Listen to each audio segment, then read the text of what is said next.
Hello, I am Katharine Chandler, and I'm an independent scholar in New York City. And I'm going to speak very briefly about sister manuscripts from the Chartreuse de Champmol.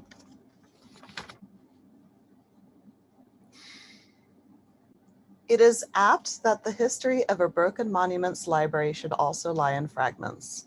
I stand at the beginning of my journey in rebuilding the history of the manuscripts made by and for the monks of the Chartreuse de Champmol with two books in particular, the Free Library of Philadelphia's Lewis E8 and the Morgan Library's M115. The Free Library's manuscript, Lewis E8, is a fragment of 18 leaves, and the Morgan's manuscript, M115, is a complete gradual with the colophon date of 1470.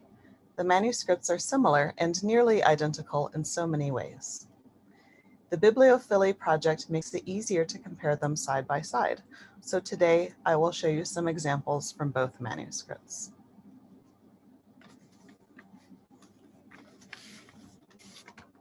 The Chartreuse de Champmol was destroyed in 1793.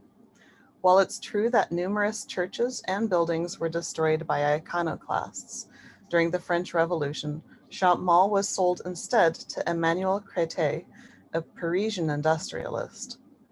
This decision was made by the communal government of Dijon at that time. Parts of the monastery's building remain in situ, the famous Great Cross, now called the Well of Moses, carved by Claus Lute, the church portal, and part of the observation tower. Parts of the cloister were removed to an area that is now known as the Science Garden, near the site where Champmol once stood. The library was still intact when the monastery was destroyed in 1793, and the manuscripts and books were sold in a sale that lasted from April 21st until May 30th, 1803. It is my hypothesis that 8 to 12 of these manuscripts were made by the same workshop in Dijon for Champmol, as there were a total of 24 cloistered monks. The reason for this is the manuscripts are a chancery size as opposed to a royal or imperial size like other choir books. Only 2 or 3 at most can fit around these choir books to sing from it. I have seen the books made by the monks themselves, and they are of an inferior quality. There is no question that the Lewis E8 and Morgan M115 are books made by professionals.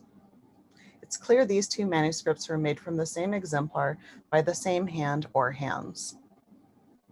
When changes needed to be made, at least within the same number of years, the books were taken to the workshop to be altered for death dates of dukes or duchesses or changes to the liturgical calendar.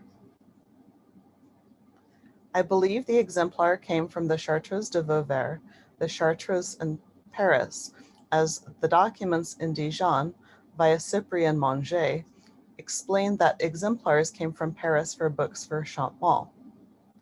This is the work that I need to continue.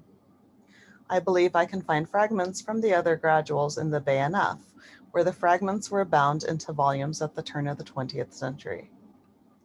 I also believe I will find more evidence of these books the more manuscripts are digitized and placed online, and the fragmentarium will be most helpful with this. I am eternally grateful to Dot Porter and the Bibliophily Project, as well as to Roger Wick, Sherry Lindquist, and the ACRL West Seas Travel Grant that enabled me to travel to Dijon and Paris for the first part of my exploration with this project.